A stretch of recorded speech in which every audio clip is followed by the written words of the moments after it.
Hello and welcome to Ask the Expert, a daily series from 8:30 till 9 a.m. every morning to help small businesses. You can ask any questions that you've got in the comments or hashtag QBATE on Twitter. If you need any more advice, please join the official Intuit QuickBooks SMB community group on Facebook. Accountants and business experts are on hand 24/7.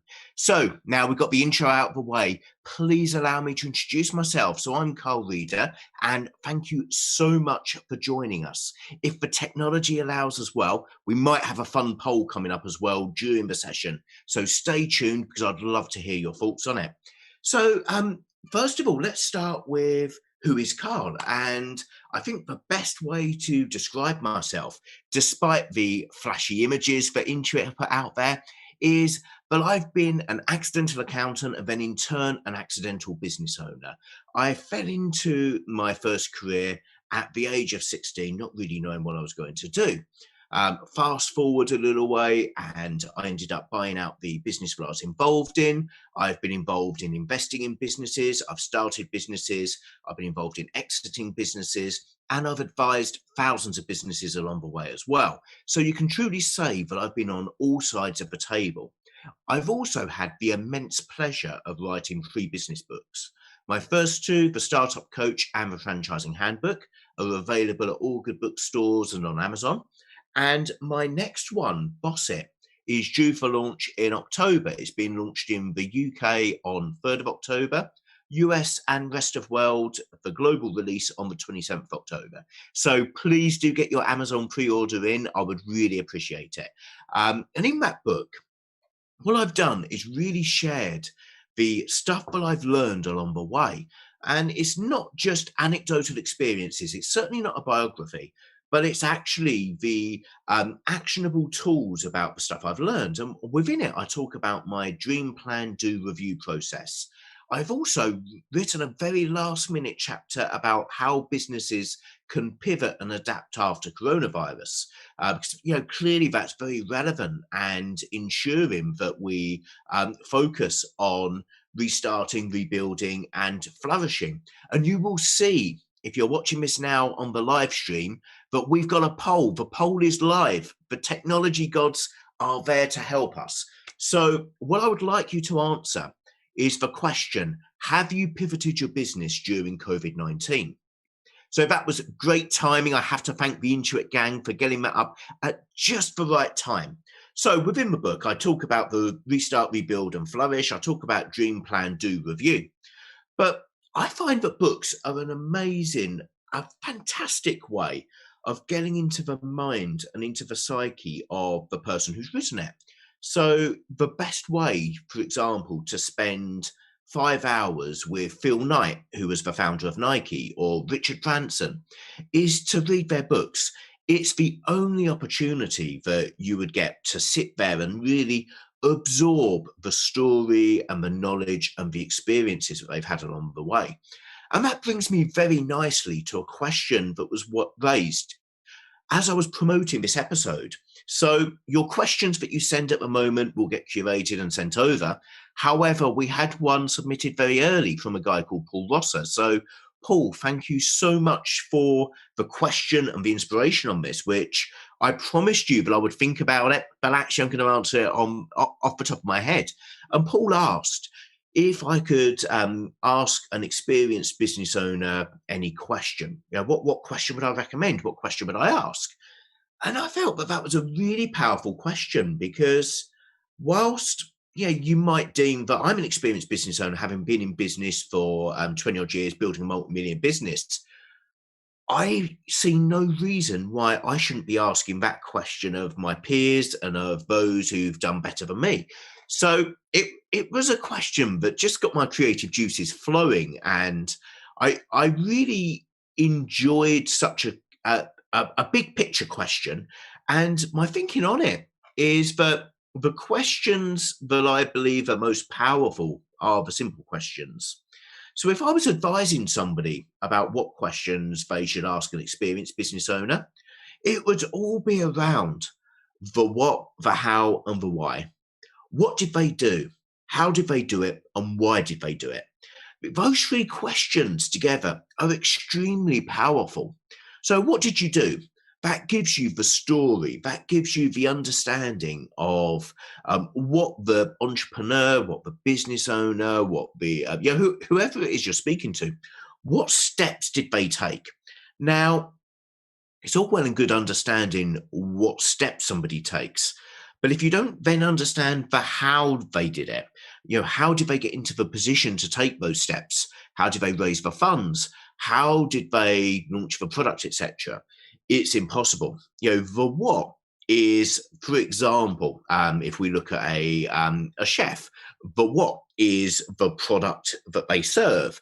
It's the meal. It's the I don't know, the chicken coq au vin. It's the product that they deliver, but the how is the recipe. So I would follow up the what with the how. How did you do it? What ingredients did you put in? What was it that enabled you to do this? And then the final question would be the why.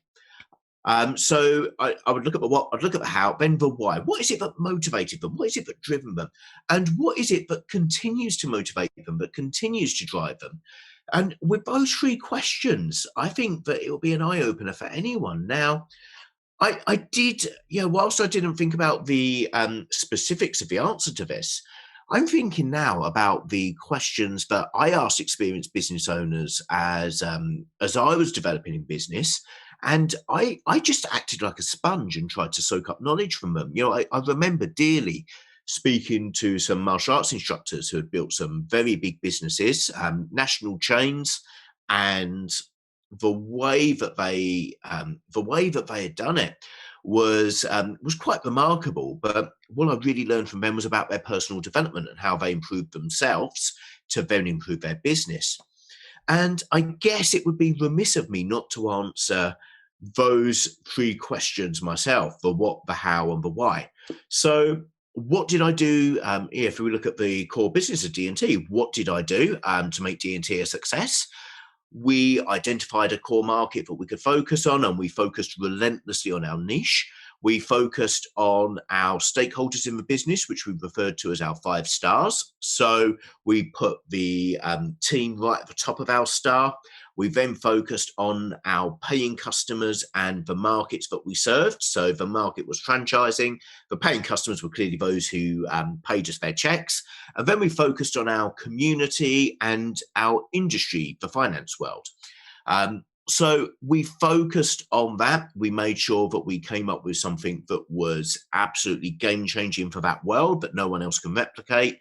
And we lived to our values, which is being professional, caring, passionate, and innovative. Now, then we move on to the how we did it. And there's a whole range of tools that we use. Some of them I share in my book, so I'm not going to share them all now. But we used a range of tools, be it in our innovation and the way that we assess innovations, be it in our approach to systemizing what we do, be it in our approach to utilizing various management methodologies to increase efficiencies and to increase our margins and so on. Loads of stuff there in the how, and then the why. Why did I do it? I'll be honest, I came from a very humble upbringing. I came from there weren't a lot of money around. I was from a council estate and just had a very normal upbringing. Certainly didn't have a spoon in my mouth and left school for my GCSEs. And I guess the why behind what I do and why I do it is that I don't want to return there. I want to make sure that if I've always got a few quid in my pocket, I want to make sure that I can, I can pay for my family. We can always pay our own way. I want to make sure that I can leave a legacy in this world and that I can be heard. There's a number of reasons why I do what I do as well. So hopefully that's given you a very snapshot of the what, the why, and the how. Clearly, this is something that I could talk about for ages, but that would be remiss of me because I can already see that we've got a number of amazing questions coming in. So if you would allow me, I'd now like to turn to the questions. And my first question is from Sky. Now, Sky sent a message through Facebook. So Sky, thank you so much. And Sky says, more and more businesses are digitizing their operations. But do you think there is still value in good old-fashioned face-to-face meetups? What value can this bring? Sky, I'm going to answer this very quickly. Yes, absolutely yes. Business is human to human. It's not B2B or B2C. It's H to H, human to human. We're a societal being, and as humans, we crave societal contact, but we are slipping into the stay-at-home economy. And there are certain things that just simply cannot be done through virtual means. Now, I think that we've all over the last few months seen that technology that we've perhaps been dabbling with or we've used to an extent has been able to replicate human connection to some extent. But it is my core belief that there is still a place for good old fashioned face to face meetups and the old way of doing things. And there's a number of reasons for that. So the first is that as small businesses, and I'm going to make a presumption, Sky, that you're not the CEO of one of the top five FTSE 100 companies. Please excuse me if I've got that wrong. But the target audience for this is small businesses, so hopefully we're talking on the same wavelength here. As small business owners, we just simply cannot compete at the level of automation and the level of systemization that the truly big dogs can. So we have to find other ways of competing. And when we look at innovation and we look at how people can stand out, the things that cannot be automated are specialist human skills and interpersonal human skills. So I talk about this far more in my book, but the interpersonal skills are where entrepreneurs in particular really do flourish. So that's the first area. The second area is that there is a management model by a guy called Michael Porter, where he looks at the difference between being a product differentiator and a cost leader. Now, a product differentiator is somebody who does the very best and they offer maybe better service or a premium product. They find a way of really standing out. And a cost differentiator is very much stack it high, sell them cheap. Now, moving towards digital communications is a step away from a premium product. I know some people, particularly tech businesses, will look at that and sharp inhale a breath. But the reality is that for the smaller businesses, it's the bond and the connection that you have with your customers. There's no better way to get that bond and connection than face to face. Certainly, if you were to compare a video call to a face to face conversation, the face to face conversation will have some subtleties and nuances of communication that just simply aren't conveyed through video, no matter how good your webcam or speakers are. So, I think that given that we need to focus on how we set ourselves apart rather than the race to the bottom in automation and cutting costs, given we've got to focus on our interpersonal skills, that there is certainly a place for that face-to-face human touch. I think that also we need to bear in mind that I touched on earlier the stay-at-home economy. As humans, we are becoming primed to the subscription world. We're becoming primed to watching Netflix rather than going to the cinema, to ordering delivery rather than going out to a restaurant. We've perhaps rather than walking or cycling to work, we might jump in an Uber. Stuff is being automated around us, and often there are days where people just do not speak to another human outside of their own house. Now, for those that live alone, that must be horrific. Myself being a reasonably extroverted character, being quite a sociable being, that would be really tough for me personally. And I know that Starbucks, the reason why they ask you your name when they put it on the coffee, is because they know that nobody else might have a conversation with you that day. There is that very real risk.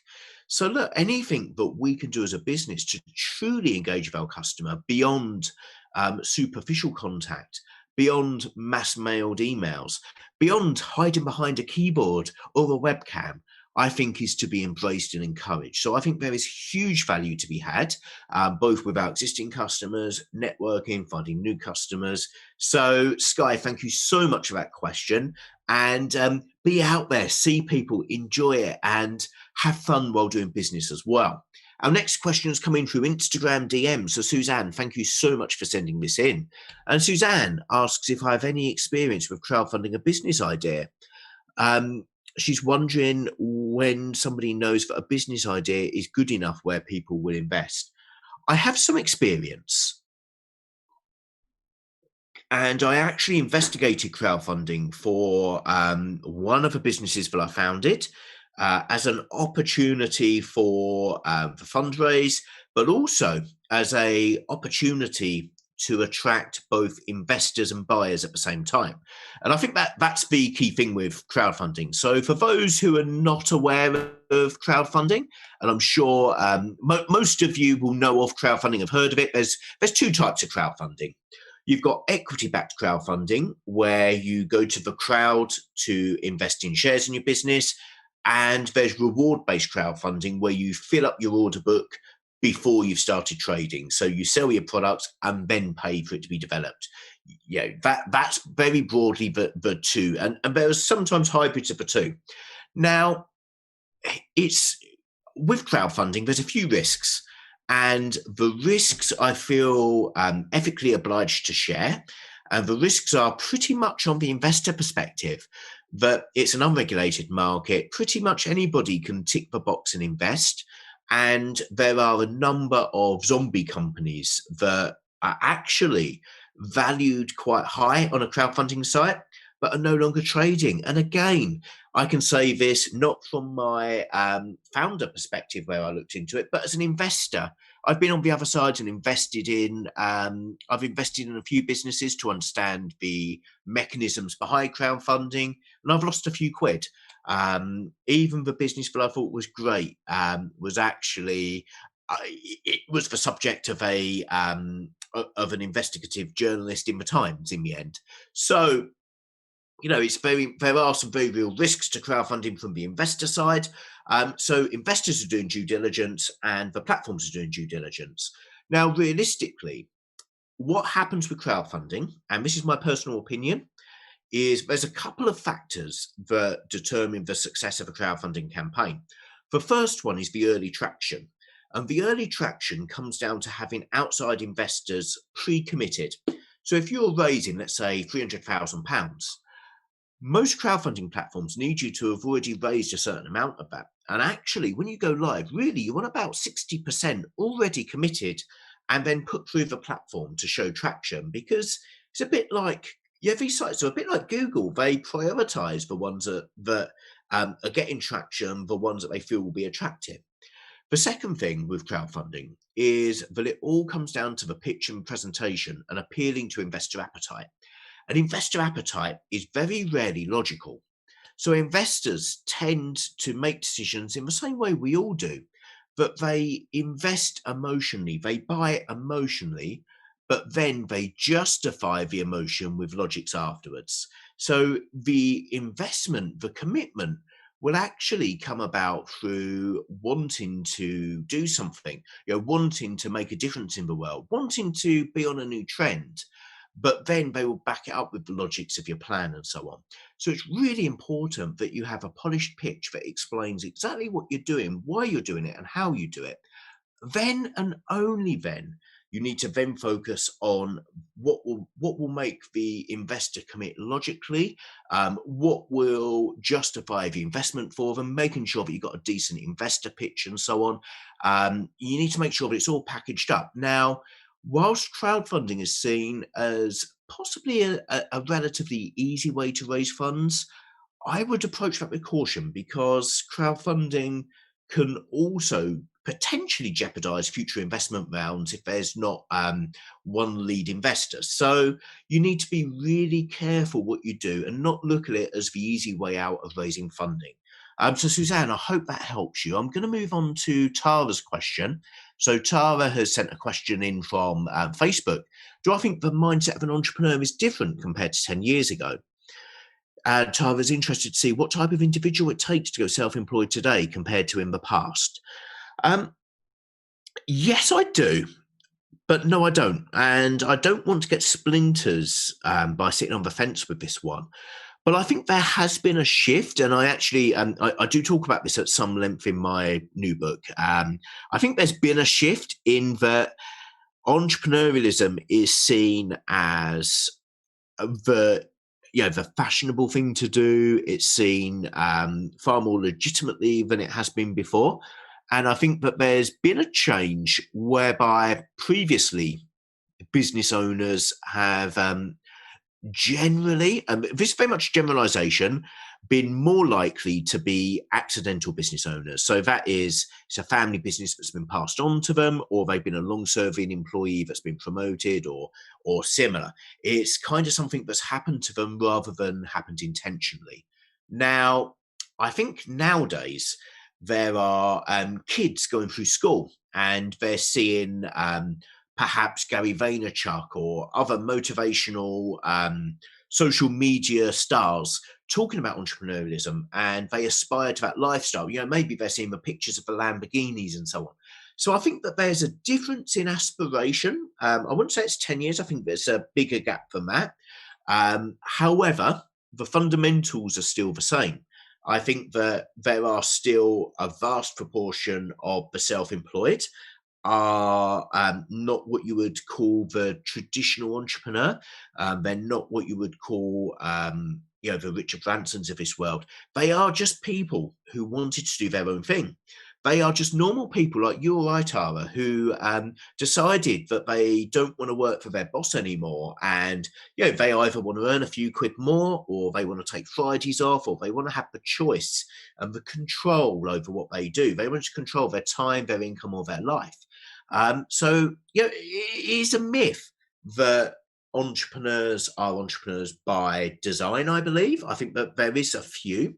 But also, I know that from mentoring and speaking at universities and understanding some of those who go through on entrepreneurial degrees and embark on that route of education, but many of the people in that stream actually will probably end up being analysts at venture capital companies, or they will end up being involved in the business world, but not necessarily as entrepreneurs themselves, because business ownership comes about, not necessarily through academic smarts. It's not necessarily through family money or anything like that.